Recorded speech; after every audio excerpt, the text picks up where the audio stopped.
देवों के देव महादेव, उनकी पूजा तो हम अक्सर करते हैं, लेकिन कुछ गलतियां भी कर बैठते हैं जो हमें पता नहीं होता अनजाने में। आज उन्हीं गलतियों को सुधारने के बारे में मैं आपको बताऊंगा, क्या करना चाहिए, कैसे करना चाहिए, क्यों नहीं करना चाहिए। जैसे कि शिवलिंग पर क्या चढ़ाना चाहिए, शिवलिंग पर कितने बेलपत्र चढ़ाने चाहिए, शाम को शिवलिंग पर जल चढ़ाना चाहिए या नहीं, शिवलिंग पर चावल चढ़ाने के फायदे, शनिवार को शिवलिंग पर क्या चढ़ाना चाहिए, शिवलिंग पर हल्दी चढ़ाना चाहिए, शिवलिंग पर गुड़ चढ़ाने के फायदे क्या है, शिवलिंग पर दूध चढ़ाने के फायदे क्या है, और शिवलिंग पर क्या नहीं चढ़ाना चाहिए। इन सब के बारे में आज आपको मैं रूबरू करवाऊंगा, और अपने जीवन में अगर इनको आप फॉलो करने लगे तो महादेव का आशीर्वाद आप पे हमेशा बना रहेगा। पहले अगर आप इस चैनल पे नए हैं और आपने अभी तक हमारे चैनल को सब्सक्राइब नहीं किया है तो हमारे चैनल विनानी मंत्रास को अभी सब्सक्राइब करें और बेल आइकन को प्रेस करें, जिससे आगे आने वाली सभी वीडियोस आप तक सबसे पहले पहुंचे। इन पर कारण है कि हमें कुछ भी ऐसी सूक्ष्म बातों का, कुछ ऐसे संकेतों का बोध नहीं होता जो ईश्वर के संकेत होते हैं। इन संकेतों को न समझने के कारण हमारे तार, हमारा संपर्क ईश्वर की ऊर्जा से नहीं हो पाता है। इसी क्रम में हमें ये समझना होगा कि हमारे द्वारा की गई पूजा अर्चना का फल कब प्राप्त होगा, क्या हमारे द्वारा की गई पूजा ईश्वर को स्वीकार होगी या नहीं, शिवलिंग पर क्या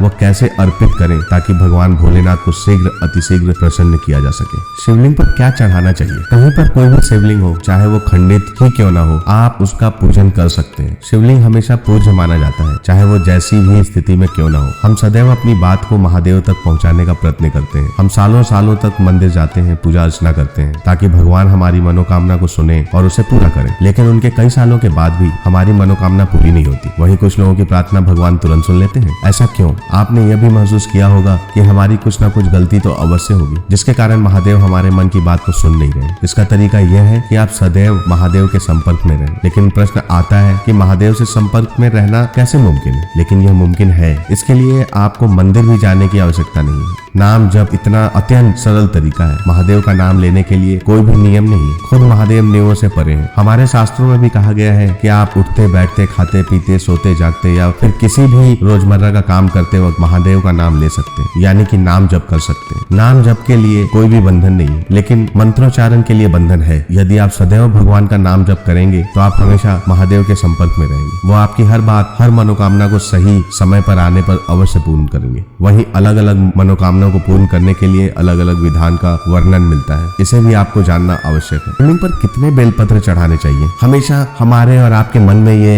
रहता है, कभी कोई कुछ नंबर्स बताते हैं, कभी कोई कुछ नंबर्स बताते हैं, कितने बेलपत्र चढ़ाने चाहिए। भगवान शंकर के शिवलिंग पर जब भी आप बेलपत्र अर्पण करें तो शास्त्र विधि के अनुकूल चढ़ाना चाहिए। अज्ञानता वश कोई कार्य मत कीजिए। अनजाने में जो हो जाए तो उसका दोष नहीं लगता, लेकिन अगर हमें पता है उसके बाद भी हम कुछ गलत करते हैं तो हम दोष के भागी होते हैं। भगवान शंकर को संसार में अगर कुछ भी प्रिय है तो वो बेलपत्र ही है। अगर आप हजारों पुष्प भगवान शंकर पर चढ़ाएं, उसकी जगह अगर आप एक बेलपत्र चढ़ाएंगे तो भगवान शंकर को अत्यधिक प्रसन्नता होती है। एक बेलपत्र सैकड़ों फल प्रदान करने वाला होता है। एक बेलपत्र चढ़ाने से आपको करोड़ों कन्यादान का फल प्राप्त होता है। एक बेलपत्र में 3 पत्ते होते हैं। ऐसा वर्णन मिलता है कि यह 3 पत्ते भगवान शंकर जी की आंखें मानी जाती हैं। इसे ऐसे भी समझा जा सकता है कि एक पत्र ब्रह्मा, दूसरा विष्णु और तीसरे महेश है। इसी प्रकार तीनों पत्रों में माता लक्ष्मी, माँ सरस्वती और माँ गौरी का भी वास होता है। इसी तरह इन 3 पत्रों में आदि भौतिक, आदि दैविक और आध्यात्मिक, इन तीनों तपों का शमन करने की शक्ति होती है। इससे समस्त पाप ताप जलकर भस्म हो जाते हैं। बेलपत्र सदैव विषम संख्या में चढ़ाने चाहिए,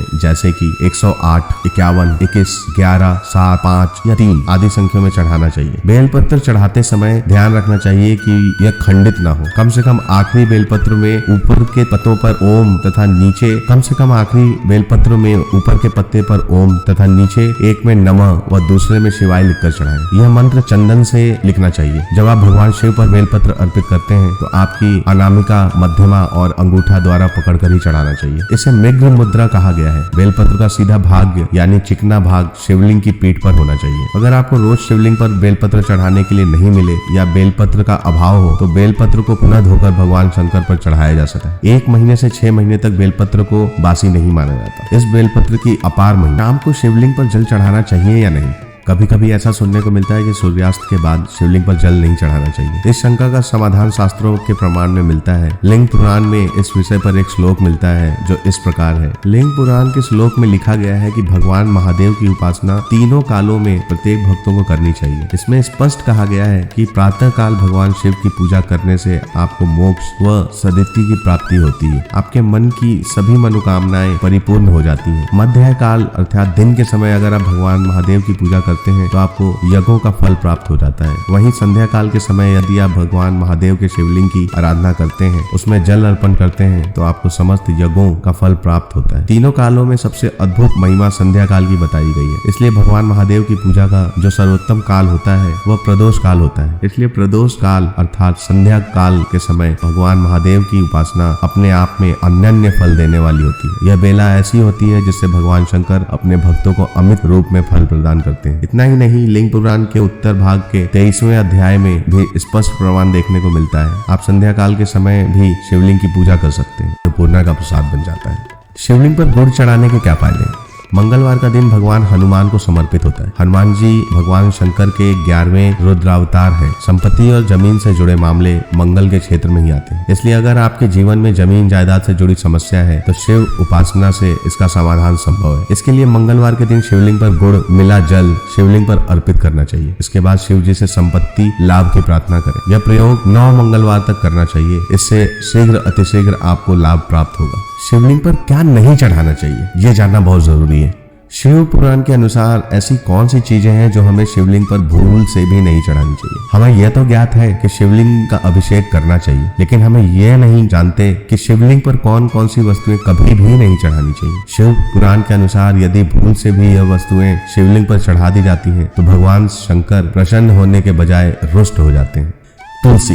तुलसी के बगैर भगवान नारायण की पूजा कभी संपन्न नहीं होती, लेकिन भूल से भी तुलसी को शिवलिंग पर अर्पण नहीं करना चाहिए, क्योंकि तुलसी के पति जालंधर राक्षस का भगवान शंकर ने वध किया था। तुलसी लक्ष्मी स्वरूपा भी है, इसलिए तुलसी का उपयोग कभी भी शिवलिंग पर नहीं करना चाहिए। केतकी का फूल, केतकी के फूल ने ब्रह्मा जी के कहने पर भगवान शंकर से झूठ बोला था, जिसकी वजह से भगवान शंकर रुष्ट हो गए थे। तब उन्होंने केतकी के फूल को श्राप दिया था कि वह कभी भी भगवान शिव की पूजा में उपयोग नहीं की जाएगी। नारियल का पानी, नारियल तो भगवान शिव पर अर्पित किया जाता है, लेकिन नारियल के पानी से शिवलिंग का अभिषेक करने पर धन की हानि होती है, इसलिए नारियल के पानी का उपयोग न करें, नारियल चढ़ाएं। शंख से अन्य देवी देवताओं का तो अभिषेक किया जा सकता है, लेकिन शिवलिंग का अभिषेक शंख से नहीं करना चाहिए, क्योंकि पूर्व काल में भगवान शंकर ने शंखचूर्ण नामक राक्षस का वध किया था। उसी राक्षस से शंख की उत्पत्ति मानी गई है। टूटे हुए चावल तो भगवान शंकर को अति प्रिय है, लेकिन कभी भी टूटे हुए चावल भगवान शिव पर नहीं चढ़ाने चाहिए, क्योंकि इससे वो दोष हो जाते हैं और अक्षत पूर्ण होना चाहिए। हल्दी और सिंदूर को शिवलिंग पर नहीं चढ़ाना चाहिए, क्योंकि ये दोनों सौंदर्य को प्रकट करते हैं। भगवान शंकर हमेशा अपने शरीर पर भस्म को लगाए रहते हैं। वह सुंदर को कभी भी पसंद नहीं करते, न ही सौंदर्य पदार्थों को ग्रहण करते हैं। हल्दी का उपयोग माता पार्वती के पूजन में हो सकता है, श्रृंगार के समान में केवल इत्र का प्रयोग भी किया जा सकता है।